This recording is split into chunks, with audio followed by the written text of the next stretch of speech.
Rennie, great to see you, man. Great to see you too, man. Finally get you on the show. Yes, sir. So, we had been communicating over the last couple of years. I think we met at a networking event, and we just kind of plugged in over time. And so we talked about getting you on the show, and schedules finally aligned. Yeah, man. And so here you are. Yeah, I'm excited to be on, finally. Good to have you here. So, you've done a lot in your career, in your business, and in your life. And I know a lot of people probably have heard the name, but for those who haven't heard the name, tell us the world a little bit about Rennie Curran. Yeah, man. So where do I start? I'm a local guy, born right here in Atlanta, Georgia. Both my parents are from Liberia and came here in the 80s. Mom came here on scholarship to Emory to get her master's in nursing. My dad came, and he actually was my first exposure to entrepreneurship. And so he got a shoe repair franchise out in Kennesaw. And so just really seeing the grind that they had, the immigrant mindset is something I talk about a lot. That was kind of my earliest beginnings of seeing how, how they worked, how they sacrificed to help, not only build me, but build my family. There was a civil war going on in their country of Liberia. So those were some of my earliest experiences. And just through them, I was able to learn about that servant mindset, just faith, all the things that really make me who I am. And when it came to my career, which my dream started with football, that started when I moved out to Gwinnett County. Went to Brookwood High School. Shout out to Snellville. That's where I met my little league coach. Started with my team, my team that became like my brothers. And I was able to take that same mentality I developed from home, from my foundation, onto the field, man, which just really helped set me apart. And was able to go to the University of Georgia. Was able to do some great things there, even though I was labeled as undersized, coming out, which was a major part of my journey. But went there, became a 3-time All-American, Bucket Sport finalist, team captain, was able to leave early to pursue the NFL as a junior. 2010 draft, was drafted by the Tennessee Titans in the 2010 NFL draft. Went there for a couple of years, got cut pretty early on in my career, which created like a whole new path of discovery into entrepreneurship. But later on, I was able to go to the Tampa Bay Buccaneers, the Edmonton Eskimos, and the BC Lions before retiring by tearing my patella tendon. Oh, no. Freak accident. Injury. Yeah, but that experience of getting cut really sent me on a whole new trajectory to where when I got back on the field, I saw life through entrepreneurship, through leadership, through culture, through teamwork, all the things that really tied into the business world. So it's like after that point, I was like 23, 24. Still young. Yeah, still very, very young. I started writing my first book. Released it at the age of 24 and, got into coaching through the different business connections I made. So I was really playing both worlds, man, which is a lot of what I still do today. I leverage my platform as an athlete, my background in sports and performance, and I really try to apply that, man, to the business world in a way that leads to improving, individuals, teams, and organizations. So love what I do. Dude, that's a lot. That's a lot of life. That's a lot of life in a few minutes. I want to unpack a lot of that. So jumping way back to the beginning, I heard something that really I think will resonate with a lot of people, and it ties into what was role modeled for you and what you saw your parents lead through. And you had your father who was an entrepreneur, and you also had mentioned the immigrant mentality. Yeah, man. And so, growing up in Boston, I'm, third generation Italian, so I've seen a lot of the work ethic that goes into coming from a different country. Oh, yeah. And integrating into a society that's not home. Right. And so what were some of the things that you learned, some of the tools or some of the role model, like leadership that they put in front of you when it came to that immigrant mentality? Man, that's a great question. Like when I think about my dad, like I just think about that man's man, like dude was tough. I mean, disciplined, tough, super disciplined. I mean, just like he came from a rough background. It's one thing when you look at here in the U.S., when you talk about coming from, a rough area, rural background, whatever, it's like a totally different... Big difference. Yeah, a totally different deal when you talk about rural area, tough background in a third world country. Yep. Like when you got nothing, and you got access to nothing, like there's no way out. I mean, unless you can get that scholarship, unless you can get that way. So for him, he came from not only a single parent home, but my grandmother was also disabled. And so, oh my goodness. Yeah, I mean, she had her leg amputated as well, man. Wow. So she was a tough joker. He had to grow up pretty quickly, it sounds like, as a kid. Yeah, I mean, you're talking about one outfit all throughout high school, just, no father in his life. It's just really, really tough background, man, and was able to overcome that and come to this country and then just take that same grind, man, and he had his own shoe repair shop and whatnot, which was like a family type business that they all kind of put their money into. But just to see him operate, man, in that light where he was the manager, the accountant, the customer service, jack of all trades, man. It was just like, all right, man, it's just dope. I had so much respect for him, and just seeing how he dealt with people, because he was out in Kennesaw in the suburbs, and just having a thick accent and just seeing his interactions with people, and he didn't take no mess. Like, so cuss people out, like, it was crazy. And so that really was like my first sight at like, self-determination, self-reliance, man. Yep. Just being self-motivated. Belief in yourself to go from a country to completely different land. To even, for people that are from this area, to set up a business takes guts. So how did his transition through the business evolve? Did he wear all those hats, and how long was the business around? And did you ever work in the business, any of that stuff? I didn't ever work in the business. I was very young when he had the shop, man. But what I did see, it was crazy, because I saw him managing this business and thriving, because at this time, like I said, the Civil War was going on. So he was the guy who was able to help a lot of my cousins, aunties, uncles come to this country, get established. But then at the same time, he stopped like expanding himself. That business became kind of like his safe haven and whatnot. So he stopped, taking the extra courses, stopped like looking at how he could scale and get somebody else in there, work the business. It really became like his baby. He owned a job, essentially. Exactly. Versus like becoming the entrepreneur, pulling himself out and letting somebody else manage the business while he could be the big thinker. Right. Yeah. And it became his identity. He became attached to that role as the breadwinner and being in control of things like that. So when that thing ended, man, which came around like, I'd say around when I was in 7th, 8th grade. Man, he went through the toughest time. Like a depression kind of thing? Yeah. Extreme depression, man. And he was already kind of drinking and whatnot, but it just became a whole nother, it was taken to a whole nother level once he lost that piece of his identity and whatnot. So really seeing him go through that, it was almost like preparing me for what I would eventually go through. And, because I still saw him the same. I saw him as this great man, powerful, strong. Your hero. Right. Way. Yeah. But it's like when he lost that shop, it was like he lost a lot of the confidence and a lot of the things that made him great. And so that was a big part of my early on life, just seeing what, an attachment to a title can do to somebody when they lose it. What did that do for you? Did that scare you, or did that drive you towards, like, how did that shape you? Yeah, it drove me, man, for so long. Like on the football field, man, I took a lot of my frustrations and the things that was going on with our family life out on the field, because I was like, man, if I can create opportunities, if I can just run a little bit faster, if I can lift more weights, man, maybe I can change things for my family. You were in control. Yeah. You felt like you had the control, where maybe at some level you saw lack of control. Right. And now you're like, well, if I can control me, I can control how I operate, then I can kind of dictate the course. Definitely. Yeah. Because, they worked so hard, man. My parents could barely, like, my early days, I mean, not one, they weren't able to really come to any games, any practices and whatnot. And it was tough at first. But then, I realized, man, like, if I'm going to make this happen, it's going to be on me. You can only count on you. Yeah, I couldn't depend on any external forces to motivate me and things like that, no coaches or whatnot. So that's when everything kind of turned internal, and I started to find those internal drivers and, that bigger why, which was my family. It takes a lot of work ethic to do anything at a certain level. And then once you start getting to that level where you're pushing yourself, and so if you're doing it all internally, like, what are some of the tools that you're using to keep yourself, not even, because it was probably more the motivation. It was probably like a passion, hunger, desire, a calling, right? But you still have those dark times. And there's a lot of people that listen and watch the show that they may be going through a journey or a season of life where they're uncertain. Yeah. So what were some of those guiding lights for you? I mean, without a doubt, my faith, man. Like, whenever, that thing got dark.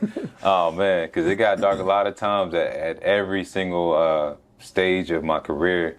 There was that really training camp moment. I call it the training camp moments, because those are the times where you're just putting in the work, you're grinding, and nobody sees it, nobody knows, nobody's acknowledging what you're doing. It seems like none of your effort is coming to fruition. And it's just that time and space that you have to go through that really prepares you for your winning season. Yep. Or your losing season, depending on how you handle it. Yeah. So how you prepare. Yeah. So for me, that was like, you know, when I got to Georgia and like, even though they didn't redshirt me, the coaches weren't playing me, like I was still that undersized linebacker, the midget that Georgia just happened to give a scholarship to. And like, I just had to get in the weight room and film room by myself when nobody's asking me for interviews after practices, and nobody, I'm just kind of there. Chip on your shoulder a little bit? Yeah, chip on the shoulder, man. And just those moments where I just had to make up my mind and just say, man, like, fuck it, like, keep going for it. Yeah, like I'm just go. I don't know what's gonna happen, like, but just literally going by faith, man, and just believing that, nobody's else is gonna see my effort. Nobody else sees these extra reps. Like God is gonna acknowledge it. And I just have to trust in that, man, and go for it. And that's been like kind of a recurring thing, man, whether it's like in business, starting my business or deciding to write that book, like not knowing if anybody's going to buy it or not. Just saying like, I'm going to just do this. Like, it's deeper. But I always, in those moments thought about somebody other than myself. And that's one thing that helped me. And I think that's what'll help anybody who's watching this. Like, when you're in those dark places, man, think about other people who will be in that same dark place and how you can reach them by overcoming what you're going through.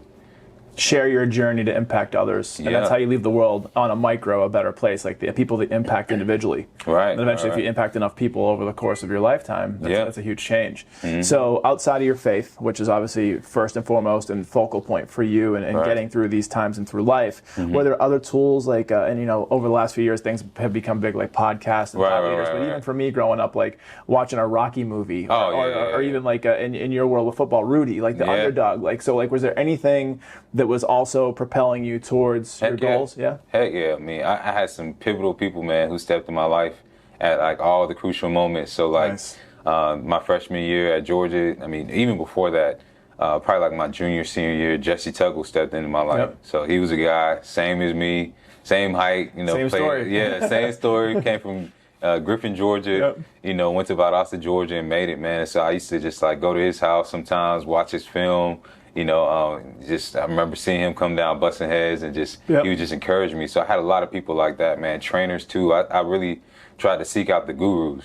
That's a great way to put it. Yeah, man. I sought out the gurus. Guy by the name of Chip Smith, another guy who's here in town, Ryan Golden, George Herring. I mean, list goes on, but just guys who had trained the best of the best and just tried to seek that knowledge, man, and that wisdom and really learn from them. Super smart to do that. Like surround yourself with people that are on a path. They've gone to a level that you want to achieve. Right. And I talk about this all the time when you deal with mentors and how to find a mentor and how to become a mentor.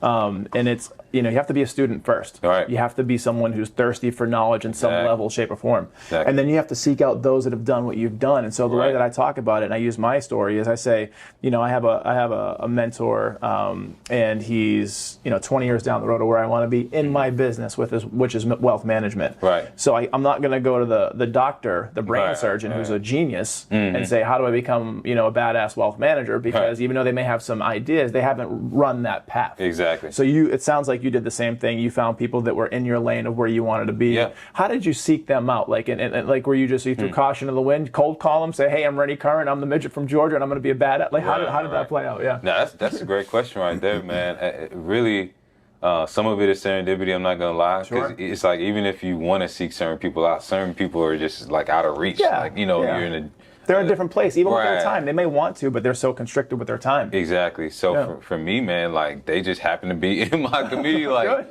God, I mean, it's a God thing, maybe. Yeah, I remember reading one of the first books when I started getting into self-help and personal development was Malcolm Gladwell, Outliers. Yeah. Great book. I feel like I'm an outlier, man. For sure. Like I just happen to have. I think we all are. Right. Yeah, I mean, especially higher you climb, man. But I just happen to have a Chip Smith down like 5 miles away, man. Crazy. And I just happen to have my little league coach who just believed in me, man. And he had his sons. They were all trying to do the same thing, but he really like took me in like his son. That's awesome. He put me in a training facility when my parents couldn't afford it, and then Chip just like. He kind of passed the baton to him and he trained me, but this is a guy who trained Brian Urlacher, Champ Bailey, like some of the best ever. Yeah, and I'm walking in and I'm looking at all the jerseys and it's just an environment where like my dream, what I wanted to accomplish, like it was normal in that environment, and like the blueprint was there. Like if I could just put that work in, and, you saw the vision, yes. you surrounded yourself with the tools, almost like I talk about like the Avengers. Like you find your people that are strong here, and they can add to you a little bit. Yep. So just being in there, immersing myself in my vision, like you said, was huge. And I tell a lot of people that if you really want to do something, you got to put yourself in that environment, and it's amazing the growth that happens just by being in that space and just seeing the possibilities and whatnot. So I think, and it's putting it. I think maybe Ed Milet talked about this, and he's like, if you want that house on the beach, or if you want this over here, go drive by there. And it might have been Andy Frisella too. I don't know who it was, but like get the feeling of it, right? Like it's okay. It's number one, you have to write down your goals for a bunch of different reasons. That's great. Then you have to have the vision, and then you have to have the plan and the execution. But take yourself, if you want to live on that beach house, go to the beach. Man, I totally agree with that. Dude, I mean, it's a pretty, like small story of how that applies, but like when I was at Georgia, 2007, 2008 is when the Challenger came out. And so, Did you go test drive? I would come out of the dealership. Dude, that's They'll great. kick me out half the time, but I would just go in there and just like sit in the car and just like feel the steering wheel. So you're creating these loops in your mind that you're carving new pathways to the feeling. And so you can create that feeling more. So the question is, did you actually get the car? I got a Challenger. How much later down the road did you get the car? We're like 2-3 years later. Okay, so it was a vision that came to reality. I bought that thing cash, bro. Good for you. That's the best way to do it. You gotta pay cash. That's in my world. If you can, great. Like I tell my clients, never get debt unless we can leverage it. But dude, so you got the car, and then all of a sudden, like was that like you said? It's a small story, but I think it's probably a really big one in belief. It's If you believe in yourself, you put in the work, and again, you can have a vision, which is super important, but the work has to come to it, and the right work has to come to it. But did that open your eyes? You probably felt amazing, right, receiving that. But did that open your eyes to like what more you could accomplish with the power of your mind? Without a doubt, man. And it happened even before that. That was just kind of one of the things that I used, but it would be as small as me in practice. I would be standing 10 yards behind the starter. Long before I ever became a starter. I didn't become a starter. I started as a true freshman, but didn't actually become a starter until like the 9th game of the season. But until then, man, I was standing behind the starter 10 yards back. Every time they run a play, I'd be seeing what they see, feeling what they feel. Exactly. So putting myself in that position of a starter, training like a starter, getting to the weight room before everybody else, leaving the film room before everybody, just watching the greats. Really understanding and meeting with the coaches is, hey, what can I do to get this position? Hungry, and sharing your passion. And your passion was bleeding over into not only what you were doing, but other people had belief in you. Started to believe. Started to believe. So you went from not starting. You're talking like you wanted to start as a true freshman, but you had to wait 8 or 9 games, right? And then from there, kind of fast forward through your college career, you become the captain at one level, right? So what was the shift? It was progression. It was putting in the work and people believing in you. But like, what was those before you became a captain from the 8 or 9 games when you actually started? Like, what was the difference? It was just belief, man. Was it? It was belief before it actually had. So it's just faith once again. Seeing it, the evidence of of it happening before it actually happens. That's what it really boiled down to, man. Until I could wrap my mind around the fact that like I'm okay without getting this validation. I'm okay without getting the position now. I'm okay without the newspaper. Delayed gratification. Until I accepted that, man, nothing really changed because. And I see this happen with so many people. They're not getting paid, so they're like, oh, I'm not going to do this. Or they're not where they want to be, or the numbers aren't there, so they're like, man, why am I even doing this? Instead of just going for it, man, and just believing that it's going to happen if I just continue these, same habits, these same beliefs, these same patterns, connecting with the same people.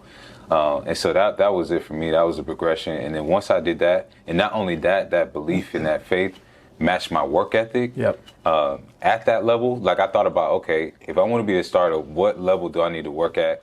What kind of habits do I need to have? What type of mindset do I need? All those little things, man. Once that matched the level of which I wanted to be at before I got there, that made the difference. Then I realized it was just kind of, you don't know when it's going to happen, but it happens like when you least expect it. Yep. It happens as you're doing, right? Yeah. And you're creating and you're building, and there's this big terminology that's kind of going around nowadays called imposter syndrome. And it's people that are doing something, but they kind of feel like they shouldn't be there, and they're not ready to be there. But that's how you create, is along the way. True. Right? But when are you ever qualified? And who says you're qualified, right? Like, who says you're right? Man, yeah. That's the biggest thing. real. Is like, you can't wait I love what you said about seeking validation and also alluding to delayed gratification. Right. Because we're in such a microwave society where you get everything in a second. You want to go find your favorite song, YouTube or Pandora or Spotify. You want to go, like, the information is there. But there's also a part of our lives where stuff doesn't come right away. And so I think it's huge that you identified that. And so now, as you're getting to that point in your college career where you said you've kind of, and you're a humble guy, but like, you're achieving these things, you're getting these recognitions and getting these rewards. What was that pivot point to say, I'm going to go to the next level and look at the NFL? So, man, a couple major things happened. Number one, my birth of my daughter.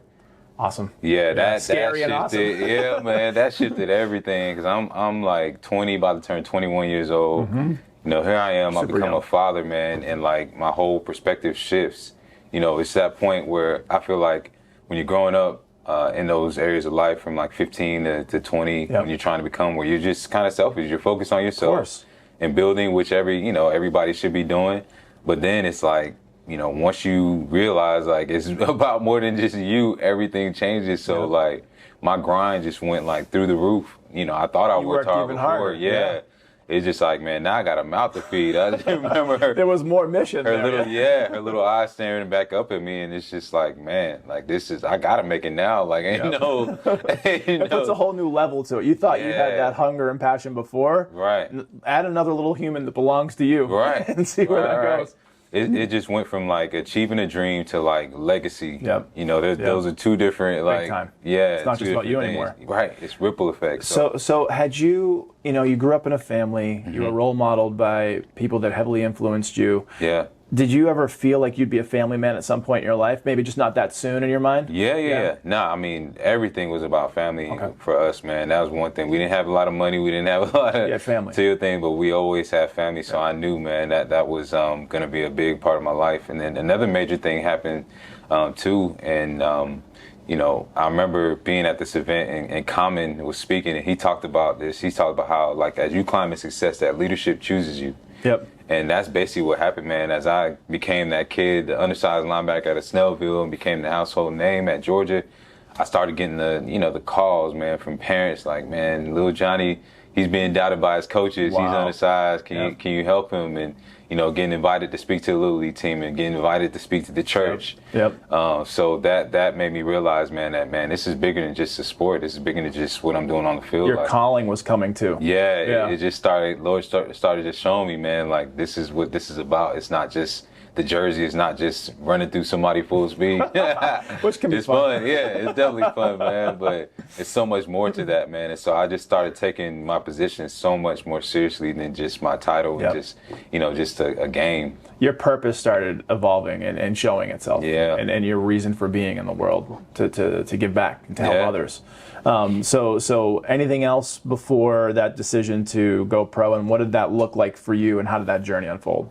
Man, that was a stressful moment in my life, man, because it was tough. What is it like? So for people there's not a lot of people that know what this feels like, or like what the process looks like. So walk us through what that actually means. Yeah. So when you decide to declare for the draft, the first thing really is, you have to fill out this evaluation form. That basically says, I'm thinking about going. It goes off to this committee, this college or NFL. I'm not sure if it's NFL or college, but basically they evaluate your film. They talk to some other NFL scouts, and then you get a grade back that tells you where you're potentially going to land. So another like bar to reach, like saying like, and there's like a waiting. Is there a nervousness on that grade coming back? Like, am I going to make the grade or? Not really. No? I mean, if you even put your name in the pool, then you're pretty confident that you have a chance to actually be there. So it's just really the confirmation that is what I'm feeling really, really true. and then you've talked to the coaches, and kind of letting them know, hey, like I'm thinking about this. And then just the pressure is there because, of course, the fans and your teammates. For sure. There's a lot of uncertainty, and then you don't really know. Like, I don't care how many people tell you about the league and the business of it, and how guys go broke and the pitfalls. You just really don't know, and so you just kind of hear, man. You on one hand, you want to help your family, and, have my daughter. Then on the other hand, it's like, man, do I want to come back and continue, this journey that I've been on with my teammates and being in Athens and all those things. So. It's just a lot of uncertainty, very, very stressful, man. And then you got agents who are starting to pop their heads out. Everybody. People want to get involved. Uncle and their mom is an agent or a financial advisor or a marketing guy or something. So, people want a piece. Like, people want to they want to be involved. Whether they're fans, whether they see a business, objective, they can make money. Like, that's, people start coming out of the woodwork. I can only imagine. Right. And then all this is going on, and you're still 22 years old. So just think about where you were. At 22 years old, like, you still different life. You still trying to go out with the boys, and you still, like, with all this going on, and you still got class. Like, I'm in there at, and Georgia's not an easy school at all. No. I don't know if people have, who are watching, have kids who would try to get in there, but it's not easy whatsoever. So all these things are going on. I'm still having to go into account. I'm a business major, so I'm still having to go into accounting. And you got to actually learn and make the grade, right? So you can play ball and live your life, and get a degree, which would supersede eventually, because football's finite, especially at that level. It's at 3 years or something like that. 4 years, the average NFL player plays. Small window, man. Less than the time that most people are in college to get a degree. So people got to look at it like it's you better plan pretty quickly. Yeah. So it was a lot, man. But I just tried to take it one day at a time, and once I did put my name in there, as I was going through the process, one thing I suggest everybody do, that are people of faith that are watching, is pray about any of those major decisions, man. I prayed about it, and like literally the week, like I prayed about it on like a Saturday, Sunday, and then that Monday, like the whole entire defensive staff got fired, and I was like, well, that's my answer. Perfect timing. Time to go. It was crazy, and so that kind of gave me the answer that I needed, because I was like, I don't want to come back my senior year to hope that a coach comes in and he just has this awesome mentality and we perfectly get along. So especially my last year, so I was like, man, I'm gonna just have to take my risks, and at the end of the day, I know I'm at least be able to help my family, if nothing else. So what did the next step look like? What was the first team, and like all this stuff? Man, so now it's just like I'm out of University of Georgia. I go into extreme training and preparation. Like just becoming. How extreme? Like, what are we talking about? We talking about like from 7 in the morning till like 9 at night, like preparing. Like, training, chiropractor visits, nutritionists. The whole thing. The whole thing, man. Mindset agents, stuff. Financial advisor. I become the CEO of Rennie Curran, Inc. Overnight. So that's, 2-3 months. I'm just preparing, becoming the most elite, version of myself. Who's feeding you information? Where you get? Because I mean, obviously, a lot of this. You're a super sharp guy. But there's some stuff you just don't know. You don't know what you don't know. So are you getting any insight that's you feel like was advice that helped you, and like people that really had your back at this point? Oh yeah. I'm back with Chip Smith, the guru. Got my linebacker specialist, Randall Godfrey, who played in the league for like 15 years. Just anybody I can seek out at this moment that can help me. Still finding those mentors. And connecting. Another guy, and it's not just, on the mental side, it's the physical side, it's like nutrition, like I said, every aspect of my body. You have to be dialed in. To be a world-class athlete, I mean, like there's so much work that goes into it, and that's what separates good from great. And I tell people all the time, like, a lot of it relates to business. It's for us as athletes, but the difference is we're the product. So it's like you're this car that's about to go to a race. I mean, I hate to put it that way, or a racehorse. Performance. So if a team or a business is about to invest in you, they're going to want to know everything. They're going to want to check the hood and make sure they know every single thing about you before they make this $1 million investment. Wouldn't you want to know? Of course. Of course. So it's like everything has to be to a T. I mean.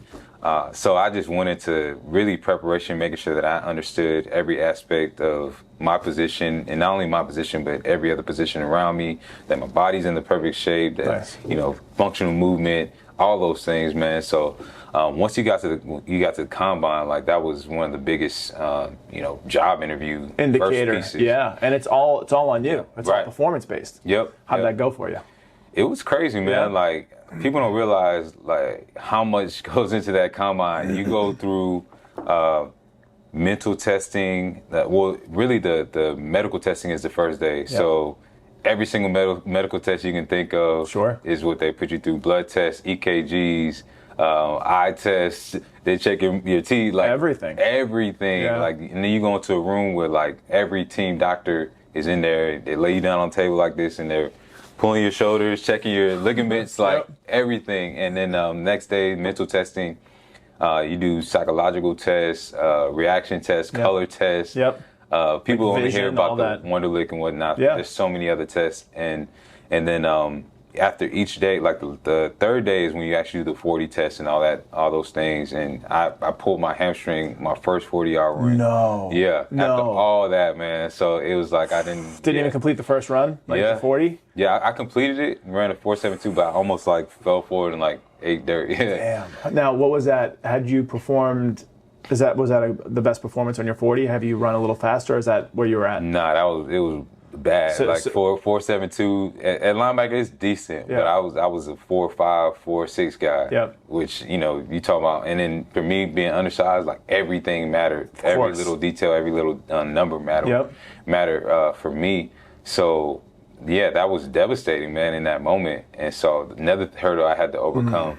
Another thing was, and a lot of people don't talk about this, every once in a while it comes up, but the interviews. That was a big part of, going through the combine was every evening, like you either went to a formal interview or informal interview. So the informal is where you walk in like to a big convention room and every team would have their own table. They kind of like a networking event. On the spot. They're like, all right, tell me about yourself. What's this defense? What do you love about the game? Boom, boom, boom. Just hitting you quick. Hitting you quick, man. And this is your chance to change. Like your one opportunity, man. The formal interviews where you walk into a room just like this and the whole entire like staff is in there, the GM, the pro personnel. Is it a panel and you're sitting on one side and they're sitting on the other? So it's kind of intimidating. Oh man, super intimidating. And there's usually, I tell kids this all the time, like every single thing you do now matters. And I realized that in that moment. Because not only is the head coach in there, the GM, the defense coordinator, everybody, but then there's one guy like in the corner who's former FBI. Oh my goodness. Yeah, that's the dude who's gone to like the place you hung out. The guy who's talked to you. Backtracking your history. Yeah, everything, man. And the GM sitting there with a whole report on you.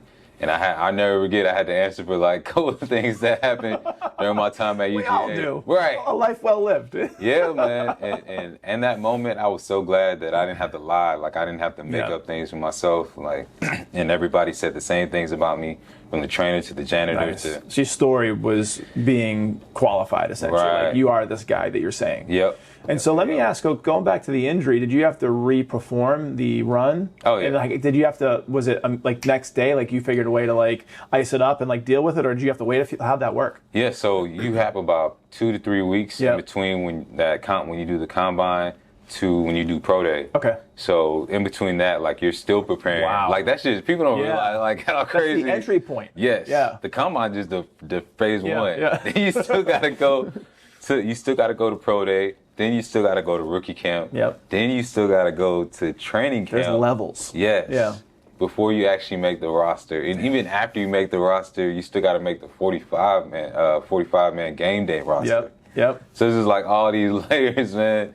But yeah, it's one of the craziest processes I've ever been through. And when I think about things like this, man, now when it comes to the business world, I'm just like, business meeting or this presentation, right? Like, this is nothing. It's pressure filled, right? Because you got your whole identity wrapped up into being where you want to be. Like, so you've gone your whole life as an athlete, as a student, as someone who's trying to achieve, as someone who has this underdog story because you're undersized and you're trying to show up and perform, and your whole life hangs in the balance in your mind. Your whole identity hangs in the balance of you making the cut.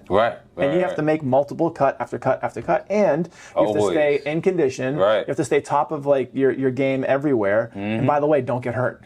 In a game, everybody gets hurt. Playing like, basically being like a human torpedo, like for sure, especially your position. Linebacker is just like you're in a car wreck every Saturday. Talk about that a little bit, because this is really big too, especially with like CTE, TBI, all that stuff. unfortunate, like, I'm from Boston, so I saw Junior Seau come through in the Patriots, and like I know about his story, and there's a lot of people, even like in the fighting game, and I've been doing martial arts for years, and like it's just trauma to the head. Right. What was some of the injuries that either you experienced or that you saw some of your close friends endure, and how did those play out?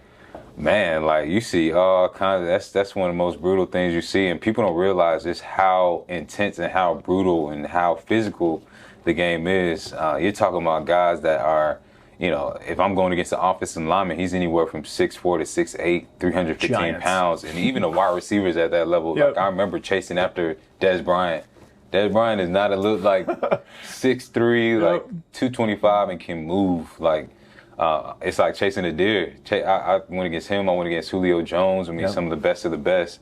And like the collisions, man, it's real. And unfortunately, like you have to thrive in that environment. It's a warrior mentality, a warrior mindset. Like me or you, somebody going home. That's right. And it's like, it's me or you. And when you're in there, it's normal. Like to want to take somebody's head off, to want to do whatever it takes, life or death. Only other thing I can compare it to is military. Yep. Live bullets aren't flying, of course, but like at any moment, you can get your ass cleaned up. It's like kill or be killed. Yeah, kill really or be is. killed, man. It's the top of the top, most elite, most fastest, strongest physical athletes, man. Yep. And so just, even talking about it gets my heights, my senses heightened. You're going to it a different, like almost the flow state right now. Yeah. Like you're ready to go. Right. Like I just, it's real. I mean, I remember, and I tell people this all the time, when I go to speak to business, I'm like, when you're in this environment, man, the level of competition is so high, like the level of like eliteness is so high. I don't even know if that's a word, but that you can smell fear. Yeah. Yeah, you can smell fear. You can smell lack of preparation. See it on people. Yes. Yeah. Like if your body language is off, if you haven't prepared, if you haven't done the things necessary, if you have like a little ailment. Yeah, you can smell that can thing. See, like an injured person, like you can see it. Yeah, it's like when a lion knows that crazy their prey is hurt, and they can sense it, and they can smell it. They can smell blood. That's how it is, man. And this is every single day that you go out there. Survival of the fittest. Yeah, and you see this a lot too, like especially like in martial arts, like as soon as someone gets injured, like if you're watching, like let's say you're watching a UFC fight, and Rogan's really good at calling these things, but like as soon as someone's hurt, he's like he's hurt, and like so like he's been a fighter for like his whole life too, and so you can see those things. Oh yeah, you can see when, and then you blood attack. In the water, blood in the water, man. And just to see like some of those injuries played out, man, it was devastating. But at the same time, just like war, you gotta you become desensitized to it, man, and accomplish you see the mission. It's like you said, kill or be killed, man. Got to get this job done. Got to do what you got to do. And I mean, I saw some of the most gruesome injuries. I remember one, like seeing one of my teammates, his ankle be dislocated and then having to foot pop pointing it back. the wrong way. Yeah, just like in an L shape. And it's like you just pop it back in, and coach is like, all right, move on to the next field. And it's like everybody just keeps it moving, man, and back, business as usual. And that's how it is. Like especially after the games, you get those injuries. Your body's killing you. A lot of ice baths, a lot of medicine. Medicine, drugs, medicine, painkillers. You pop that thing, and you get back in on Monday or Tuesday in the training room, and then it's like, boom. I was watching right back at it. Aaron Hernandez's documentary on Netflix. I saw a few of the pieces of that, and like when he was even in college, they were doping him up with stuff like just to get out there, like pain meds, to get back out there and play. It was like whatever the name of the brand name of the stuff was. They're like, hit him with this, and like he's good to go. Yeah. I mean, that's the mentality of what you have to really thrive at that level. And, when you're 21, 22 to like 24, your body bounces back. So quick. fast. Yeah, so fast because of the training and the preparation, which is huge. But even just being young and your body repairing itself. Yeah. But when you hit 26, 27, man, that thing. A lot of miles on you at that point, too, especially if you're playing at that level. A lot of hits, a lot of miles, a lot of injuries. Yeah, so that's when it started to hit me, man, just like, feeling in my knees, feeling in my back, everywhere. And you're still young. Right. In life. Right. You're putting miles on. Man, at like 26, 27, I had to get like stem cell injections because my cartilage, like the doctors told me that I had already reached the full capacity of like what my body could bear. And just from lifting from 15 years old. And you're 26, 27? 26, 27 years old. I had basically maximized the full load capacity of my human body. Yeah, because I left high school squatting 515. Yep. You know, benching 425, cleaning 320. Yep. You know, 320 plus, man. So I had been doing this, like I said, 14, 15 years 1,000-pound club, a little bit higher. Yeah. Pound for pound, I'm, you know, one of Brookwood's strongest, man, to come out. And that's what was necessary to get there. But it's just like, man, what is this costing me? And so at 27, 28 is when I'm really starting to think about, okay, is this really worth it? Just wear and tear on the body. Yeah, wear and tear, and not just physically, but also mentally. Yep. Like you asked about the, injuries. That's something that you're going to start to see more of. The smart guys, the ones who are more than just athletes, who I believe they'll take a step back and really, start to look in other ways, or really think about how they can leverage their platforms to do more than just sports. You have to, because it's just like, it's not, like, rarely do you see somebody play until they're 35 and keep it going and still be able to operate at high level, especially at the high impact positions like the running backs, like the linebackers. It's just not reasonable. And then you have to ask yourself, okay, what's the opportunity cost here? What am I giving up by doing this, by continuing on this journey? What's my life going to look like at 50 and 60 years old? So yeah, but it damn sure is fun though. Like, yeah, we'll talk about transition in a moment, because we talked about that before jumping on, about transitions being similar from athletes to military, taking off the uniform kind of thing. But I want to talk about stem cells real quick, because there's a lot of advanced science going into this. And so what was your experience like? Did you go to someone local in Georgia? Did you have to travel for it? And what was the process of the stem cells, getting the stem cells, and what were the changes you noticed pretty much right away? Right. So, I tried everything, literally, like from PRP to, the corticosteroids, like all those different types of things, man. And a lot of them, some of them just worked temporarily, didn't really do much, maybe lasted me like a couple weeks or maybe like 1 or 2 months. PRP did a decent job, but stem cells was one of the most powerful things. And like I got with a couple companies locally, but I would fly out to Houston and wherever I had to go, man. And that's one of the biggest costs that we have is the medical costs and whatnot. And a lot of these things aren't covered. Are you paying for it yourself? Yeah, a lot of them are covered by insurance, so you have to come out of pocket. That's the biggest thing. But when you talk about the prospects of not having a job, man, you'll do anything. You'll do anything, man, to keep getting that check. So the stem cells, there was 2 that I tried. The first one was where they basically take it from your fat cells, which was decent. The other one that I got was from amniotic fluid. So basically from the placenta. I hear that's one of the best. Well, that one, man, that was the best one that I got, and it basically like recovered my joint, because I was basically on the verge of getting joint replacement. So what was it? Was it a knee? Was it it was my knee. I had like basically a pothole in my cartilage, man, that like every time I run I would have a limp and whatnot, and I got like 2 injections of those. There was no recovery time, anything like that, but I was able, like, now my knees are still fine. Like, I'm able to sprint, do everything. How many years ago did this happen? This was 2016, 2017. Okay, so about 3-ish. 4 years ago. And you're, I don't want to say, I'm not a doctor, but are you completely healed, do you feel like? The things you want to do, you can do without pain and all this stuff? It's crazy. I definitely don't have to, train like I used to, but I can squat, 405 pretty easily. I can sprint, I can really, I can go back and play now if I want, but it's just not worth it to me anymore. So talk about the transition too, because like, coming from the military background, I understand, living a life for a certain amount of time with a uniform, being looked at as a certain way, and having your identity wrapped up into that uniform to some degree. For some people, it's all of it. For some people, they have that awareness like you talk about, which I think is a gift to say life beyond this. But there's still a lot that goes into it. Blood, sweat, and tears. So what was your transition like with putting the uniform down? Man, it was extremely tough. I think one of the first things that happens is like you question your own value, like as a person, like your own worth. Like that's the toughest thing as a man. Like, and that's for any man out here. I don't care if it's military, football. If you want to take away a man's like sense of like self-esteem and worth and value, take away his job and see how he does. What do I do now?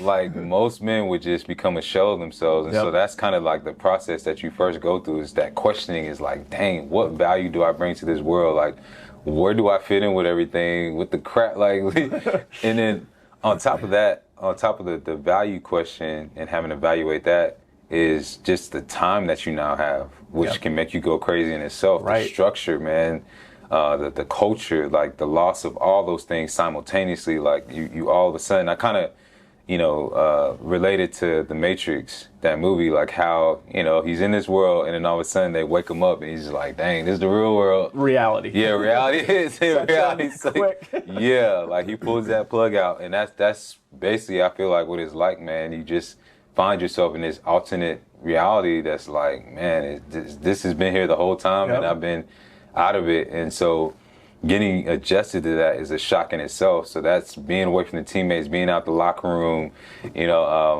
not having the constant accountability from the coaches, not having access to the trainers like that, or the weight room, and just having to totally reestablish that within yourself, man. And then like trying to rebrand yourself. Because even after you do make it through that transition and you say, oh, now I'm a financial services guy, or now I'm an author and a speaker, people are looking at you like, what? Yeah. Like they're having to go through an adjustment and a transition in how they view you. So that's a tough thing, is also your perception from a public standpoint. And when you're an athlete, of course you're in the public eye. So it's extreme. It makes it even harder because you're trying to now translate that success that you had for such a long time. And you're trying to show the world, hey, I'm now successful in this, but it's not like you can just take this success and put it over here, right, and say this is what it is. You got to prove yourself again, right, and you gotta reaffirm people. Go all the way back. You got to go back to, and I tell guys this all the time, like, don't think just because you're successful as an athlete that it's just going to be, oh, I can just put this hat on and I'll be now a successful entrepreneur. Like, nah, just like you had Little League in sports, you got to go through Little League in business, and you got to learn the fundamentals, and you got to reestablish yourself, build the same credibility. And it takes time, and those are some of the hardest aspects of, I think, the transition piece, man, is just like the mental side of, transitioning, and then just like from a public standpoint, perception, how you're perceived, and then having to navigate things, because people don't, a lot of us don't think about it this way for us as athletes, but a lot of times when we're transitioning, when we get into the business world, we have to start at a place where a lot of our colleagues have already passed, like they're already 5 years in, where we, like, because of the fact that we're training, we're in the weight room, film room, we don't get to do those internships. We don't get to go to all those networking meetings and all those workshops.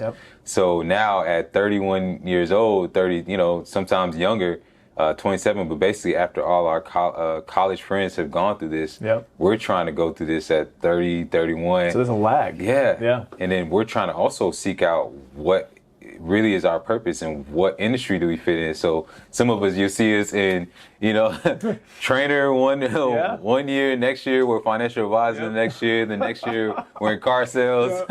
Things transition. So what was your first stop? So I knew you were always entrepreneurial minded. You had the example of your parents and your father specifically. You had the mindset. You've seen things along the way. Like, what was the first iteration after football?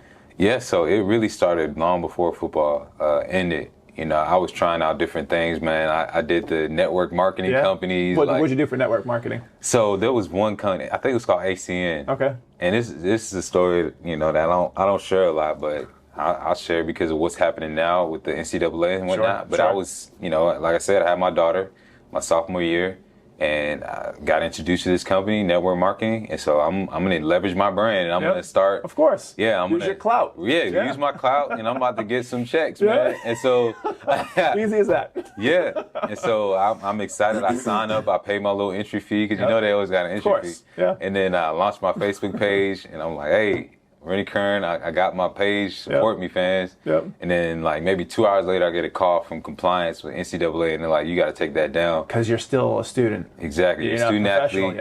You're amateur. You can't use your likeness. Wow. Which is garbage. They should, hopefully this changes. It's college being kind of like people realizing how much they have problems with, like, they're almost, I don't want to say a scam, but in a lot of ways there's issues with colleges these days. And one of them is definitely not letting someone use their own likeness. Like, what do they do that at? Like, where else in society does that exist? Where I give you a scholarship and I own your name? Like, how crazy is that? So, and at this point, I'm 20. I don't even know what likeness and image and all that means. And then I started reading the fine print when we signed our contract. Yeah. That we have to sign every year to maintain our scholarship. Yep. And it clearly says, like, we own your likeness. It's always in their best interest. Yeah, right. So did you have a pretty big pop on people that signed up underneath you? Like, did you have like a good little start? Man, I didn't even get a start, man. I didn't get one for it. Yeah, they shut it down immediately. And goodness. I had to reapply for my scholarship. Okay. Yeah. So then you got a little jolted there. Yeah. Status quo. Yeah, but it started to open up my mind to the opportunities that were out there from the business standpoint and from the opportunity to leverage my brand. So now, even though I can't start a business, now I'm making sure that when I go to these different events, I'm shaking that random person's hand. Making the connections. So I understand the power of networking and making relationships, which I always knew, but at this point, I'm starting to look at, okay, what does that person do? I started to become more inquisitive and really try to understand the system. Smart. And once I got into the league, man, the first thing I started to do, that was just leveraging my brand. What organizations can I connect with? What nonprofits? Like, I was a Boys and Girls Club kid, so how can I become a part of them and establish that bond where it's a strategic partnership? Nice. Where even if I'm not monetizing it, it's still like keeping me relevant, keeping me out there. Yeah. And that thing paid dividends. Build an infrastructure for after. Right. Because you're doing it while it's happening. Right. You're laying the work in. Yep. And so it's starting to build this infrastructure around you. Right. Yep. And then once I got cut, man, that's when it really got real. Because now it's just like, man, okay, now I really got to find a way to add value and generate revenue and all those things. So first thing I started doing was just educating myself, like going to workshops, going to business meetings. Then I started doing speaking here and there, but it really started with my book, like just writing that. Talk about the book a little bit. What's the book about? What's it done for you? Yeah. For sure. So the process with that, man, it started by me kind of, going through that, first that question, like, how do I provide value? What am I going to do now? And then I literally did a SWOT analysis on myself, or a self-inventory of like what skills and gifts and talents I had that could provide value. And so I landed on my story. I realized my story was rare. It related to a lot of different people. Started writing, and it started out as a book. It really started out as venting, honestly, because I was just like trying to figure out my life. And then I realized that, so many people were going to be in the same place in life. And then it started out as like trying to just encourage people not to give up on their dreams as I was fighting not to give up on my dreams. And then the concept, as I was meeting with different authors and different business leaders, emerged. One guy gave me the idea. He was like, man, free agent is not just a concept. We're just going back and forth. And he was like, man, you're a free agent, but there's so many people out here who are free agents as well. Whether they lost their business, whether they're going through divorce, it's just about a major transition. And that's when I use that as the title of my book and really use that concept as a way to talk about how we navigate through these times of uncertainty and these times where we're in a no man's land, how we really build ourselves and develop the true form of who we are. What I mean by that is so many times in our life, our confidence, our self-worth, our motivation is attached to something. It's attached to that job. It's attached to that person we're with. It's attached to how much money we have in a bank account. But who are you truly when you strip away all those things? Are you really truly self-confident? Are you really truly self-motivated?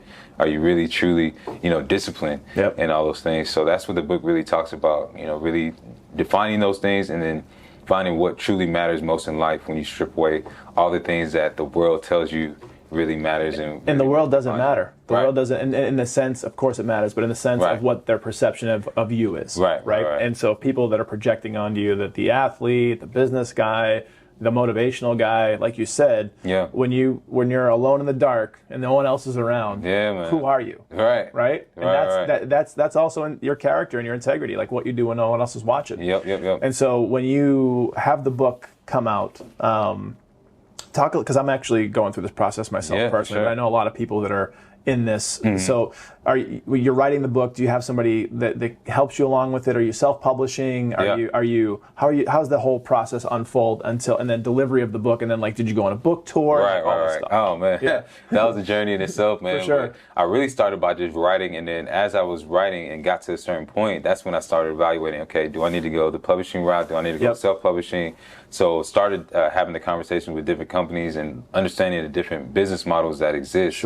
And the biggest thing I landed on wasn't publishing and wasn't self-publishing, it was a hybrid. Of both? Yeah, hybrid of both. And so, I think this is one of the best ways early on when you're starting. It's interesting. I met with the publisher and I was like, hey, I don't need you to do every single thing. I don't need you to put my book on the bookshelves because I know I'm going to be the one doing most of the promotion. Yep. But I do need help with the copywriting and the, the ISBN and all those little technicalities. And so paid them a flat fee. They took care of those things. And I also got an editor and somebody who could, nice. What's the word I'm looking for? Basically, put it in the right format. Yep. Yeah, so formatting it for the publishing side.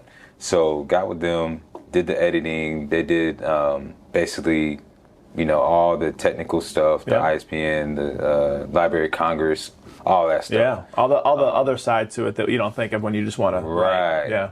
The first initial prints, I got that from them, but I maintain my rights. Good for you. Yeah. Smart. For so many people who publish books, like they want to, get the big time publishing and all that. Yep. But then after you got the publishing deal, you get like 40 cents a copy. Right. So it's like, what's the point? Yep. I don't care what anybody says. You're going to be the main one out there who's promoting your book. For sure. If you don't talk about it, it's not going to sell. And that's what I realized, like, after I did go through all that, I even got my own graphic designer to create the cover, all those things. Yep. And so came out with the book, and I get this box of book, and I'm like, man, this is dope. I got the book. I'm excited.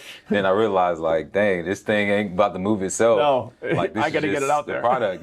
And I tell people all the time, that's the easiest thing in the world is to write a book nowadays, or to get somebody else to write it. Which I wrote every single word in my book, man. What was the process? Because I'm with mine, I'm doing a lot of voice notes, and I'll translate it over to like a Word doc. Just to kind of. So how are you getting words on the paper, so to speak? Right. So one thing I did that really helped me is I started with that outline, and before even that, I looked at it like a business plan. So who is my target audience? And also, I took it a step further with empathy. Because I feel like you got to have a lot of empathy when you're writing a book. For sure. Is thinking about, okay, when a person picks up the book, how are they going to feel before they're reading it? How are they going to feel after? Yep. What are the things that need to be answered, or what are the questions that they're going to have in each chapter, and how are you going to answer that? Like all those different questions I went through from a psychology standpoint, and then even before that, just having a game plan for the book, like basically a marketing plan for your book. How many pages, what are the chapters, who are going to be the people who write testimonials. Sure. How are you going to market this thing? Are you going to have a book launch event? Are what are the organizations that you're going to tap into? Yep. I went through all those things before actually writing the book. Nice. And then from there, my roadmap was having, the main theme, and then having my chapters from there, and then having like the questions that I was going to answer in each chapter. And after that, I just was filling it in. Basically filling it in. That outline's huge. Yeah. And having those, I think it's super smart to put yourself in the shoes of the end consumer. Right. What are they going to think? What are the questions they might have? Yeah. And then even doing some target market research of people. Hey, what do you think about this? And like getting some data to be able to kind of put that together. From that standpoint, now the book, how long did it take for the book to come together? Man, it took me about 2 years because I was still training. I was still trying to play. So still trying to get back to it? Still trying to get back to it. So I started writing it in 2011 when I was a free agent, of course. Ended up getting picked up. Like I started like maybe 2011 September, and then I got picked up in January of 2012 by the Tampa Bay Buccaneers. Okay. So as I was training and all those things, I was still writing here and there, but end up getting cut again. And so, after going through training camp, all that stuff, so 2012 got cut again, September of 2012, the same year.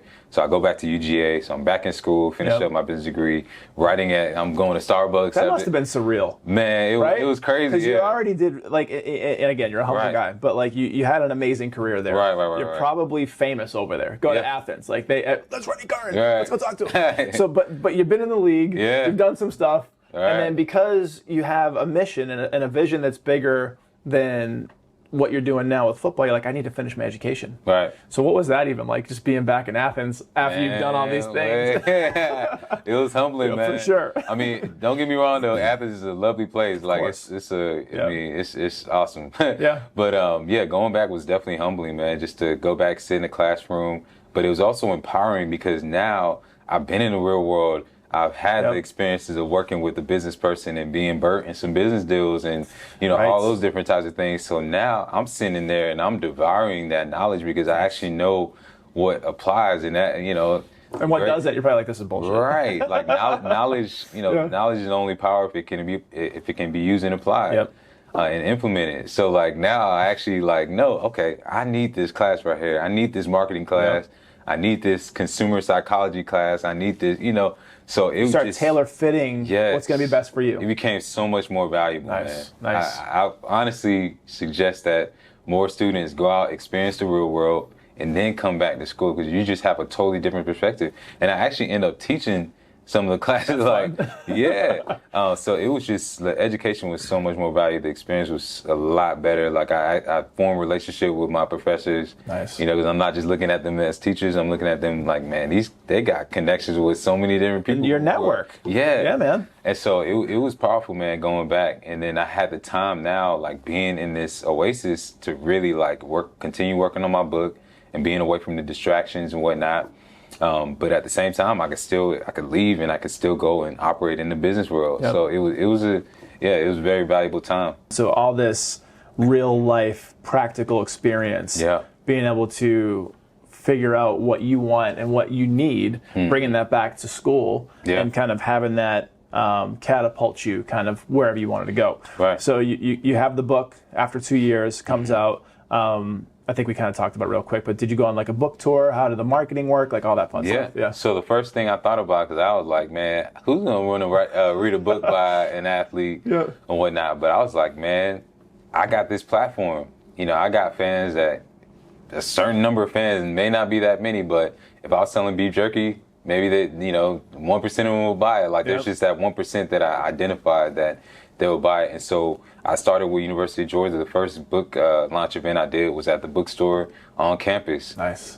So I released the hub of where you were. Right. Yeah. Exactly. So I could just leverage that right there, that platform. I leveraged all the relationships I had in the past from the news reporters, the same ones who were interviewing me after the games. I tapped back into them and I was like, hey, I got my book coming out, got on their radio shows, got on relationships, man, was huge.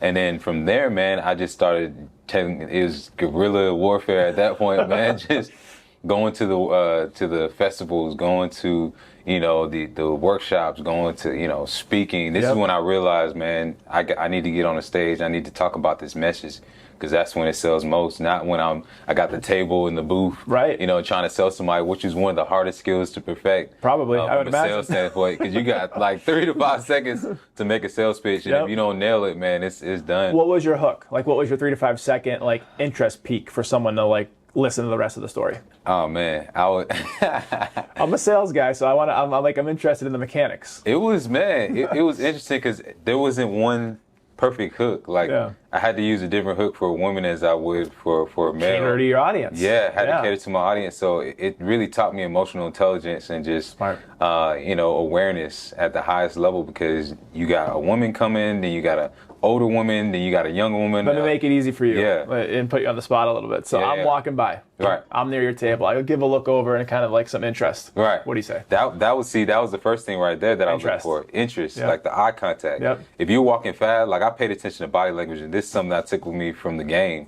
Was body language and all those things. So understanding tendencies. So if you're walking fast, I knew that my chances were slim. So I probably would just not say anything. Yeah. But if you're walking slow, you give me eye contact. From there, I would say, man, hey, I got a great book for you, man. I think. So what do you do? What are you interested in? Turn it into a question. Yeah, and you get some feedback. Yep. Smart. Okay. So get that feedback, and then I would find opportunities from there. If it's a female, usually I would, number one, have to watch my body language because I'm like 30 pounds heavier, so I can't just walk up on her all fast. So she you don't want to come off as aggressive. Exactly. Right? Or I'm trying to just get her number because then I lost right there. So because it could be a dual purpose. You could, if it's a good looking woman or someone that interests you, you'd be book and by the way. Right. Exactly. So I had to use my charm sometimes. For sure. Had to use that. Had to also, same thing, question, hey, I would love for you to read my book. Yep. And then just kind of use it as a gesture. But at the same time, I got a lot of pushback. Which we all experience in sales. Yep. I don't really like reading books. Well, then I'll hit them with do you have a son or a nephew? So you try to go another route, maybe a good gift. Yeah. So maybe leverage your background and say, if this person's a fan of XYZ, maybe my story will resonate kind of thing. Yeah. Everybody wants to inspire somebody they love or encourage them. So I'll be like, man, I know you got a nephew or a son that wants to achieve their dreams, this would be the perfect book for them. Awesome. Awesome. Well, so you learn. You probably learn on the fly too. Oh man. Like you like what works, what doesn't. Yep. My first iteration in sales was outside sales, door-to-door cold call, working on commission. So you learn after talking to 100 different people a day. You learn fast. Yep. Those little cues. Yep. Eye contact. You learn how to voice intonation, like how to say things to kind of like pique interest. Like there's so much that goes into it. But okay, so you go through these book marketing efforts, and then you start speaking more. Yeah. Yeah. Start speaking more, and that's when I realized the power of like the platform, the power of the message, the power of moving people emotionally, and how that leads to sales and different things like that. But just how it exponentially grows so many different things, man, and it leads to so many more opportunities. And so I started really taking that more serious, and just looking at the book is just really just a tool, it's just a business card. So not necessarily, focusing on being an author, but more so using the book as just a platform to really boost the speaking. It's a gorgeous business card. Yeah. Essentially is what it is. It's like a different way that, and I'm of the mind the business cards are becoming outdated. I only carry them because other people want them. I don't ever want to give them away. Right. But like the book itself, what a better way to say this is who I am, this is what I've done, but this is only one piece. This isn't who I am. Exactly. And it's an entry point to a lot of places. Yep. So entry point, man, and as I start to build the speaking business, man, I'm realizing, man, like, dang, but like speaking is starting to take, or football is starting to take away from opportunities to really grow. Wow. You saw it as a detractor versus And then that's when I started really to mentally outgrow like football. I was like, man, I don't need to kill myself and be out here. Like I can just speak in front of 1,000 people. Like, and then as an entrepreneur, you studying the numbers and whatnot. Yep. It's like, man, if I can get 1,000 people to buy a book for $20. Like, great. I don't need to kill myself with this game check. Like, right. Yeah, so really and then I started through networking as well, and through trying to be a person of value and being a connector, I understand that, man, if I can get in front of this group and this target audience, but this target audience over here has a relationship with them, that there's opportunities for me to be a middleman and me to be a person of value by connecting people and by just, expanding my network and expanding my brand. Everything's relationships, and I've learned this ever since I was a little kid. You need to have the work done. You need to be able to complete whatever it is that you do. Right. But without a relationship, without being able to talk to someone, none of that matters. Right. Exactly. You can be the smartest person in the room, but if you don't have a friend, you can't share it. Yeah, that's it, man. Yeah. So it just led to so many revelations, and then also understanding that now that I've learned these, gone through these steps and these different experiences, like now if I can track this into systems that I can teach somebody else this, I can actually coach somebody on how to speak and how to build a business or how to write a book. So that's as I was meeting with different groups, I met with one specific group. It was a organization that sold turf, and they had a business distributor model. So they had people who purchased territories that could distribute their product, and they had actually a coaching company, a leadership coaching company that worked with their distributors to help them improve their numbers and their performance. They connected with me after one of the engagements, helped me get certified as a personal development coach. Awesome. And that's when I started adding on that another layer, besides speaking, it was the coaching piece. So really adding that accountability and that, the systems in terms of improving performance and all the things from my past world. Yeah. So talk about, so there's so much there. And the one thing that I want to take out of there is systems, and we talk about accountability. That all has to start with you. Right. And so we talked about a little bit your personal routine, your personal accountability. It starts every morning. It starts with, and then kind of walk us through what that looks like for you. Yeah, so my personal routine, man, this is something that is constantly in the works. I'm constantly trying to improve. Still got that athlete mentality when it comes to that. But overall, it starts out with, the most important things to me, my faith, of course. So start out in the morning, prayer and devotion. From there, I'm really evaluating myself, just like when I used to go in the film room after every practice, after every game, and the coach would break down the film from before, or that, what we're trying to accomplish for the day. As far as the game goes, I do the same thing with myself. So I break down, okay, what were the wins for yesterday? What were the improvements that need to be made? What are the goals for today? Nice. And so I always start out my day by doing that. And then from there, how are you? This is important too. How are you doing that?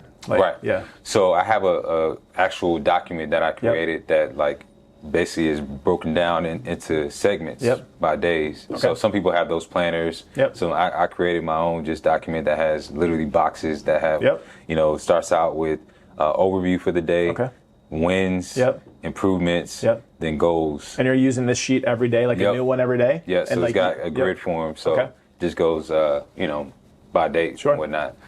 So yeah, fill that out. And then from there, I'm writing down, I have my notebook, I journal. So spend some time just reflecting. What's the journal looking like for you? And I know it's personal, so you have to tell us what you're putting in there. But just in terms of like, is it business? Is it personal? It's just whatever's flowing through you. Like, what is the journal? It's whatever's flowing through, man. Because I'm part introvert, so I can get in my own head. Sure. So being able to get those thoughts down on paper, man. How I'm feeling, what my outlook is, what my vision is, even just kind of affirming things. Yep. I am good enough to do this. I am going to do, just. You need that. Yeah, man. Just really having that me time and that self-reflection time. And being your own cheerleader, man, it's huge. As an entrepreneur, you spend so much time alone. So that's right. Those little moments, super man. lonely. Even in a people business, you're in a speaking business, you're in a coaching business. I'm in a client-facing business, and many people I see in my life, it can get quiet. It can get lonely. Yeah, that inner conversation that you have with yourself is everything. It can make or break you. And so I really spend a lot of time just getting right in that aspect. Nice. And then from there, I got a journal. Or a notebook that I use to really write down the most important things that I need to accomplish for the day. So it's maybe 5 things that I need to get done. I love that you say that. So my mentor, he walked me through this a while back, but if you were to focus on 5 things for the day, and eventually, you can even turn those into habits, right? So if you have 5 things that you want to turn into habits, like for some people, it's eating right, it's working out, it's reading, it's whatever. If you focus on those 5 things every day for a month, and there's some science that says like it's 60 or 90 days, but let's just say you do 5 things every day for a month, not necessarily tasks, but things that will add value to your business or your life. At the end of 1 month, you have 5 new habits. You do that for a year, 60 new habits. Most people don't do that in decades. So it sounds like you're doing some of the same things. So I really try to do a good job of like I said, being as efficient as possible, man, when it comes to things like that. Because as you know, I mean, there's the phone, there's like so many different things that come in. Emails, all those things. And you can become, as a business person, you can become super busy but not productive whatsoever. That's huge. And you can fool yourself to make yourself believe, I knocked out all these emails, I'm having all these conversations. Nothing's happening. You're just wasting time. Nothing's really moving, man. So I really try to, write down what are the most urgent things that I need to get done today. And what are those things, too, that are going to get me out of my comfort zone? Like, what's one thing I can do that's outside of my comfort zone, man, that I can use to challenge myself, man? What are some things you're doing to get out of your comfort zone? Man, just some of the things that I do is really things that I believe sometimes may not even work. Really? Okay. Yeah, so seeking failure at times.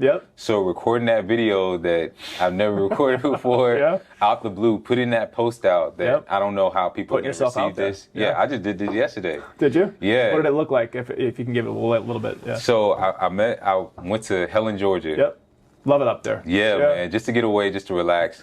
I met a random lady there, and we started getting into a conversation about race, politics, systematic oppression, which is a great first conversation. Right. First, you got right to it. Random, you didn't beat around the bush. It just started out as a small talk thing, but we just started having an honest conversation. And I was like, man, I should share this. For those people out there, because we live in a time where people are so afraid to connect with each other. Walking on eggshells, or if you say something I don't like, or if I don't agree with you, I'm going to just write you out, or, just things like that. So I'm going to just share this just to encourage people. I don't know how it's going to receive. I might get 20 million, hate comments, like, why you should, somebody might call me a sellout. I don't know. But, I put that out there.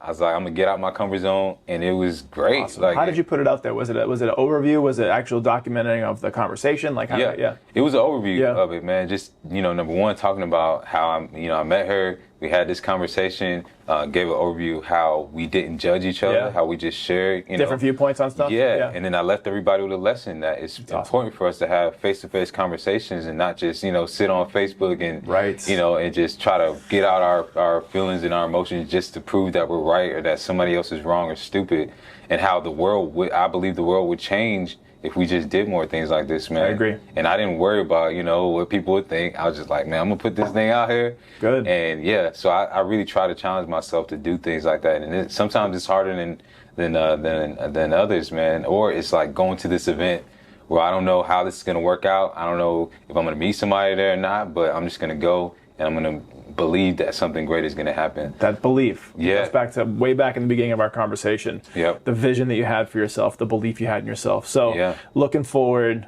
with your business and all your endeavors that you're working on now and everything that your vision and you're believing to come forward. Yeah. What does the next, little bit look like for you and your business and for people that you're serving? Man, at this point, man, it's really just about serving, man. Serving at the best of my capacity. Like, I recently launched my nonprofit to help current and former athletes. Awesome. And so that's one of the biggest things I'm doing, man, is not only with my business, but also with my past life, not just totally disregarding the information and the knowledge that I've been able to gain, but how can I take this, package it, and pour it into somebody else, man. Yep. So business-wise, that's helping people get, small business owners get into public speaking or showing them how they can write a book, awesome. Improve their performance. Football-wise, sports-wise, that's, the kid who's going through recruiting. That's the kid who is the guy who's coming out of his sport, going through the transition. Yep. How does he improve himself? So both sides of it, man, just really, really taking it up a notch, man, continuing to get out of my comfort zone, continue to look for ways to partner and really just leverage everything, man. That's my mindset is just maximize everything the Lord has given me. I love it, man. I love what you're all about. I love your journey, what you've accomplished, what you're still yet to accomplish. Yeah, it's you exciting. have a fan in me to push you and support you any way I can help you towards those things. For anybody who wants to connect with you and learn more about what you're doing, what you have going on, and then those that maybe want to plug into you for a coaching or consulting or leaving them better than you found them, so to speak, how would they do that? Yeah, through my website, website RennieCurran.com, and then also through social media as well. Very active on there, and I'm, anybody knows me knows I'm always looking to connect, looking to, really just add value to anybody I come across. So even if we can't do business together, if I can make a connection, anything like that, feel free to reach out. So yeah. Awesome. The amazing, mighty, and powerful Rennie Curran. Check us out on next week's episode of The Jesse T Show.